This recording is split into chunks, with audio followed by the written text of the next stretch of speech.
naanza kuleta kompyuta kwa sababu nakuwa na magumu ya kuangalia kusoma kwenye Biblia bila kutumia miwani na bila kuwa na mwangaza mkubwa. Na bila kukawia, twende kwenye somo letu la leo. Andiko letu la utangulizi limesomwa hivi: watu wale waliokwenda katika giza wameona nuru kuu. Wale waliokaa katika nchi ya uvuli wa mauti, nuru inaangaza. Bwana asifiwe sana. Amen. Somo letu litakuwa juu ya neno nuru. Naomba tuongee kuhusu nuru, tujue nuru ni nini, maana ya nuru ni nini hasa kibiblia au kiumbali. Mungu anataka kuongea nini kuhusu nuru? Na kabla ya kwenda huko, niombe nirudie kwenye historia kidogo fupi. Hili lilitokea wakati gani? Hao watu wanaambiwa watu waliokwenda katika giza ni wanani? Waliokaa katika uvuli wa mauti, hao watu ni wanani? Turudilie Israeli. Wana wa Israeli wakati wa mfalme Sulemani. Mfalme Sulemani alipata sifa ya kuwa na hekima, lakini baadaye akabadilisha hiyo hekima, akaingia kwenye kuoa. Mawazo yake akamwambia kwamba atakapooa kwa majirani wote, mabinti wa wafalme wa majirani zake, ndipo hapo nchi yake haiwezi kuvamiwa. Yeye atakuwa akipata siri na wale watamhurumia kwamba yule ni mkwe wetu. Hiyo hapo kidogo imeenda kinyume na hekima ya ile aliyopatia sifa kwa Mungu. Hiyo hekima ikampelekea nini? Wale wanawake kila mmoja alikuja na Mungu wake, alikuja na Mungu wa kwao. Kama hapa Amerika tunavyoishi, watu wanafanya sherehe za kuzaliwa kwao, si ndivyo? Yeah. Kadhalika hao wanawake walikuwa na uhuru pia wa kuabudu miungu ya kwao. Walianza kuabudu miungu ya kwao, ikawa shida. Mungu akapata hasira kwa ajili ya hilo. Ufalme wa mfalme Sulemani ukawa umegawanyika mara tatu. Ulipogawanyika mara tatu, nguvu zikawaishia, wakatekwa mateka na nchi zote jirani. Hao wakaenda Uajemi, hao wakaenda Syria, yaani wakawa nchi ya Israeli imetekwa mateka na wote wakatawanyika. Basi hapo ndipo ilionekana kwamba wameingia katika giza kuu, kwa sababu mfalme kuliko kumtegemea Mungu, kuliko kuwa na mke mmoja, alijichukulia wake wengi ambao kila mmoja aliabudu mungu wake. Bwana atuhurumie. Huruma. Tunaweza tukawa wote kanisani, kumbe huku kila mmoja anaabudu mungu wake binafsi. Tunaweza tukawa kanisani, kumbe unakuja kanisani lakini bado unawaendea watu wenye uwezo wa dunia huu kuweza kukusaidia kwa jambo moja au lingine. Bwana atuhurumie. Na hiyo ndio ilifanya kwamba kwa wana wa Israeli waweze kuwa katika giza kuu. Sasa ndipo miaka 700 kabla Mungu akamfunulia nabii Isaya kwamba hawa watu wenye kwenda katika giza, hawa watu ambao wameshatekwa mateka na kuwa katika huzuni, kuwa katika shida za uvuli wa mauti, sasa hivi watapata nuru. Bwana asifiwe sana. Amen. Ndipo sasa tunakuja kutafuta maana ya neno nuru. Bila kwenda mbali, Mungu mwenyewe anataka kusema nini kuhusu neno nuru? Tukisoma Mwanzo sura ile ya kwanza mstari wake wa 3 mpaka ule wa 4, ni pale Mungu anaumba. Mungu alipokuwa anaumba, nchi yote ilikuwa ina giza. Na kama nchi ilikuwa ina giza, Mungu akaamuru, akasema na iwe nuru, na nuru ikawa. Alipoona kwamba nuru ni njema, akasema kwamba akabariki. Ikawa sasa asubuhi, yani ikawa mchana, ikawa na usiku. Bwana asifiwe sana. Neno alipoona kwamba nuru ni njema, inaonyesha kwamba maana ya nuru ni ni wema. Bwana asifiwe sana. Amen. Kwa hiyo maana ya nuru ni wema, na kama maana ya nuru ni wema, watu wale waliotendewa mema na Mungu wakamuita Mungu mwenyewe kuwa ndiye mwema. Bwana asifiwe sana. Amen. Mmoja wapo hao watu ni Mfalme Daudi. Mfalme Daudi alikuwa ameshasema, ndio huyu baba yake ya Sulemani, alikuwa ameshasema kwamba Bwana ni nuru yangu na wokovu wangu. Bwana asifiwe sana. Amen. Kwa nini alitumia Bwana ni nuru yangu na wokovu wangu? Kwa sababu alijua kwamba Mungu peke yake ndiye anaweza kumuokoa. Mungu peke yake ndiye msaada wake katika shida alizonazo. Ndio maana akisema Bwana ni nuru yangu na wokovu wangu. Maana ya nuru ni wema. Unapokuwa katika shida na unapata wema, hapo umepata nuru, hapo umepata wokovu.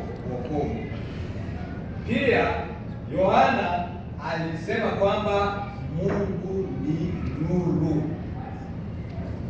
na aliposema kwamba Mungu ni nuru ni katika kile kitabu cha Yohana barua yake ya kwanza, waraka wake wa kwanza sura ya kwanza ile na mstari wa 5, anasema kwamba Mungu ni nuru. Kwa nini anasema Mungu ni nuru?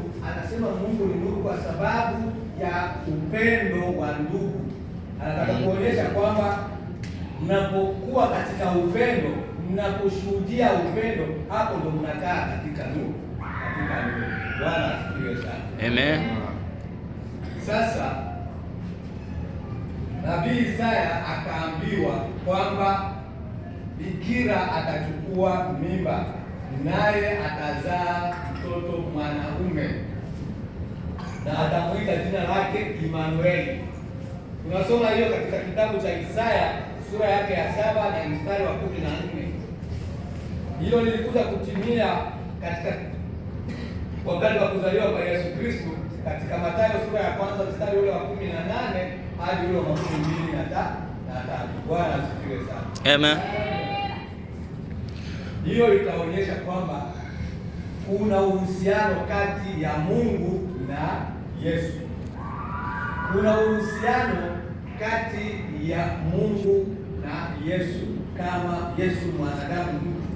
Tunasema Yesu hapo mwanadamu mtu. Walitaka kutoa unabii kwamba Yesu huyu mnayemuona mwanadamu, huyu mnayemdharau kama mtu, si mtu tu, bali huyu katika yeye unakaa utimilifu wote wa Mungu. Bwana asifiwe. Amen. Mtume Yohana huyo alitaka kuyafunua hayo katika Injili ya Yohana sura ya kwanza mstari ule wa 4 mpaka ule wa 9. Tunakuta Yohana anawaambia watu kuhusu nuru. Hapo mwanzo kulikuwa neno, naye neno alikuwa kwa Mungu, naye neno alikuwa Mungu. Akasema kwamba hilo neno ilikuwa nuru ya watu. Bwana asifiwe sana. Amen. Neno hilo alilosema kwamba neno lilikuwa nuru ya watu hawakuelewa neno ni nini. Hata hivyo mimi sinaongea hapa hivi, hapa maneno ninayoongea yanaonyesha mwangaza, kwa sababu nuru, tunapoona nuru ni mwangaza, ni tofauti ya giza. Ndio maana hapo mwanzo akasema kwamba kukawa mchana na kukawa usiku. Usiku ina maana kuna giza, na mchana ina maana kuna nuru. Na wote tunaelewa kwamba mchana ni fursa ambayo katika nuru tunakuwa na wepesi wa kufanya kazi, wa kwenda huko na huko, kitu ambacho hatuwezi kufanya usiku. Pia mchana ni wakati ambao tunaogopa kuonekana kwa macho ya watu kwamba tunafanya vibaya. Hivi ni mtu yeyote mwenye akili zake timamu mkubwa anayeweza kusimama mchana hivi au hapa kanisani akaanza kutukanana, akaanza kupigana, watu si watamuona kwamba huyu ameharibikiwa akili, au akaanza kufanya kukojoa huku? Haiwezekani. Lakini kama giza, mtu anaweza akaona kwamba hapa hakuna mtu yeyote anayeniona, akafanya chochote kile anachofikiria kuwa ni chepesi kwake kukifanya. Bwana atuhurumie. Kwa hiyo maana halisi ya neno nuru ilikuwa ni wema, na inabaki ni wema. Lakini sasa tunaendelea, Yesu mwenyewe katika sura ile ya 8 na mstari wa 12 anajitambulisha mwenyewe kwamba mimi ndimi nuru ya ulimwengu.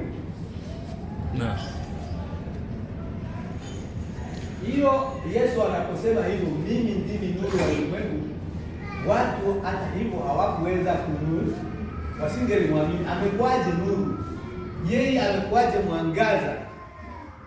Lakini Yesu anataka kuambia kwamba huu wema ninaowatendea watu ndio nuru yenyewe. Bwana asifiwe sana. Amen. Yesu aliponya wagonjwa, Yesu aliwalisha wenye njaa. Yesu alikuwa na huruma sana kwa watu. Hiyo alitaka kuonyesha kwamba huu wema ninaoufanya ndio nuru halisi, ndiyo mapenzi ya Mungu wangu, ndiyo mapenzi ya Baba yangu. Bwana asifiwe. Amen. Yesu alionyesha kivitendo kwamba yeye ni nuru.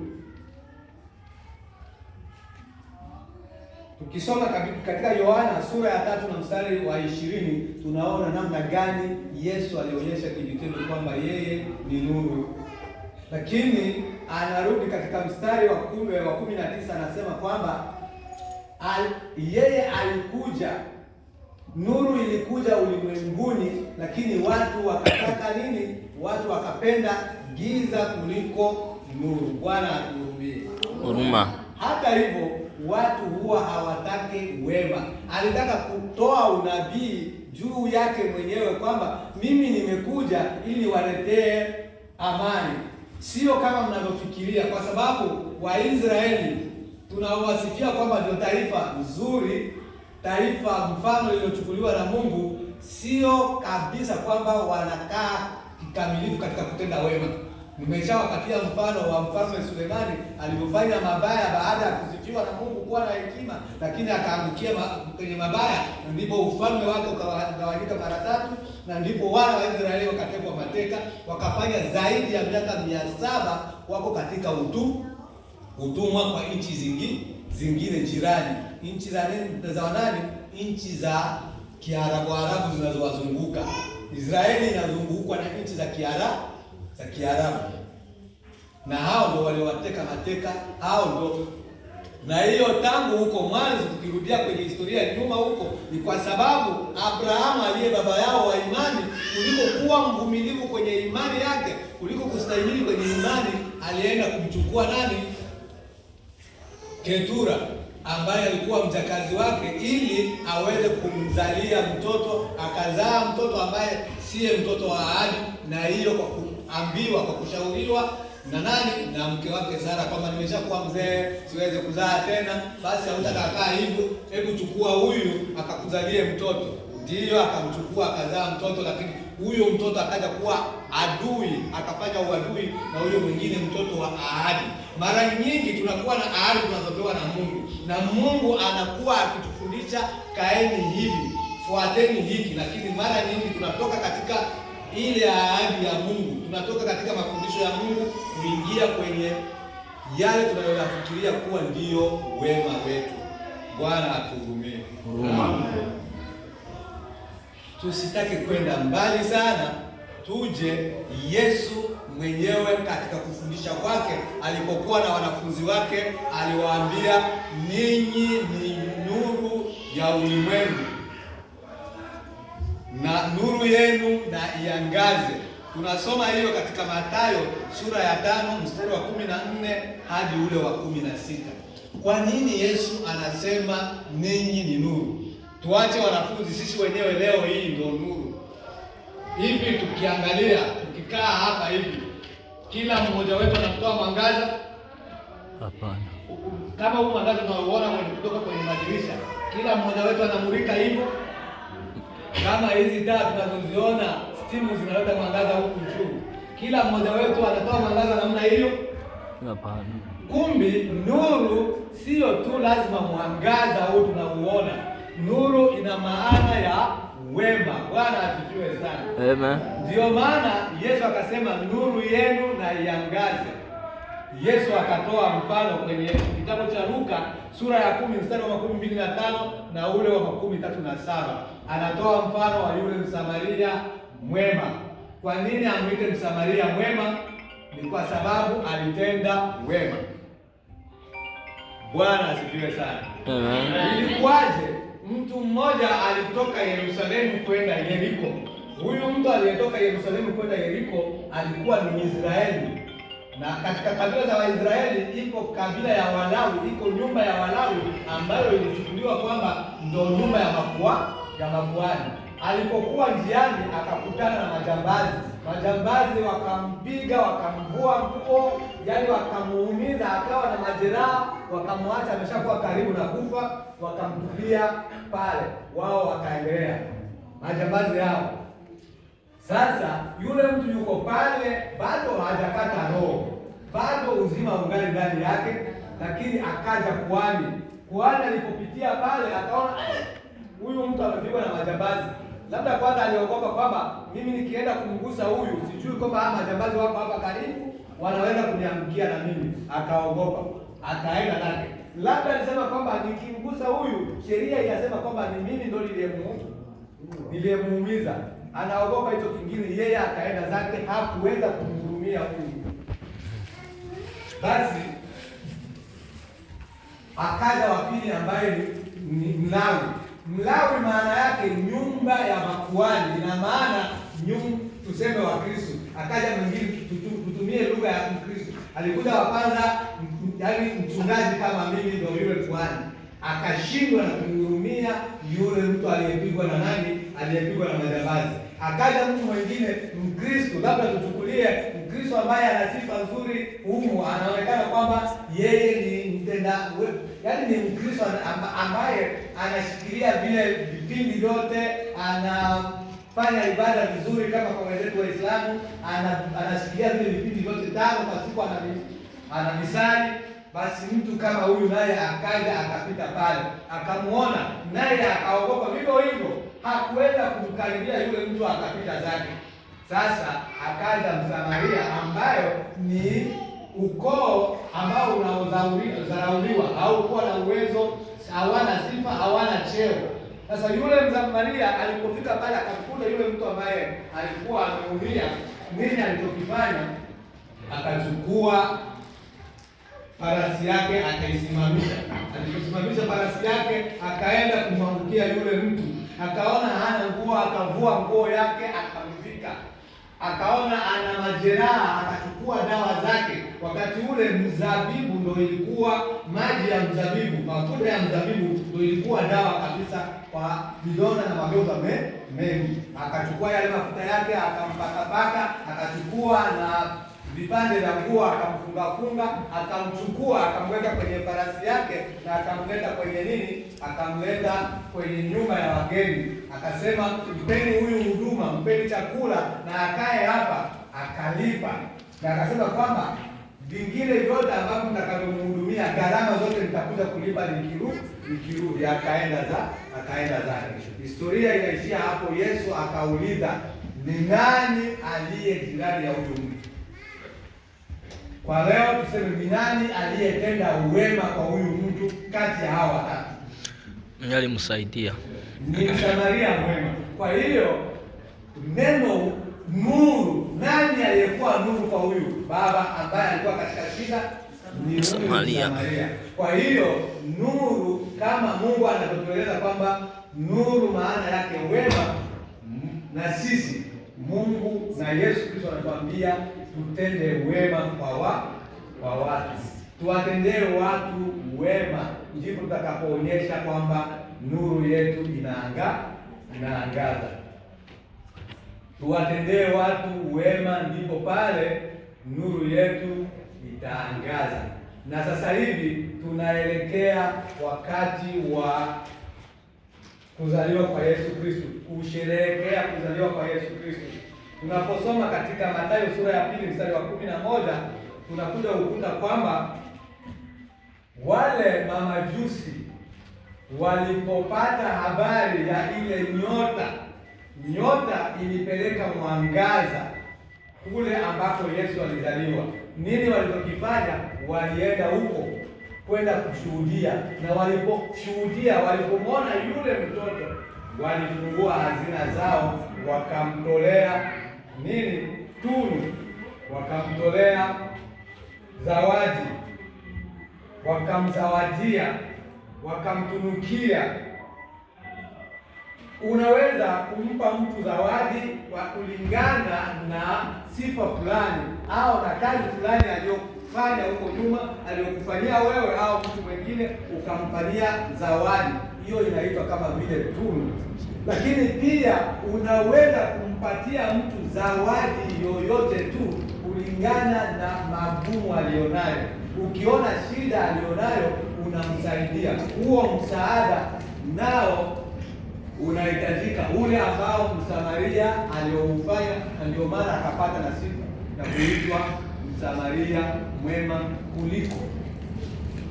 Kuwa katika kanisa, kuitwa Mkristo, haijatosha sisi kuitwa nuru ya ulimwengu kama hatutafanya wema. Kwa hiyo kutenda wema ndio itafanya sisi tuitwe nuru. Ule wema ndio nuru yetu itakayoangaza. Naomba nisiende mbali. Somo letu la leo lilikuwa nuru. Yesu Kristo anakuja kuzaliwa kuwa nuru ya ulimwengu, na kama nuru ya ulimwengu ni kuwa msaada. Amekuja ili atumikie wengine, sio yeye kutumikiwa.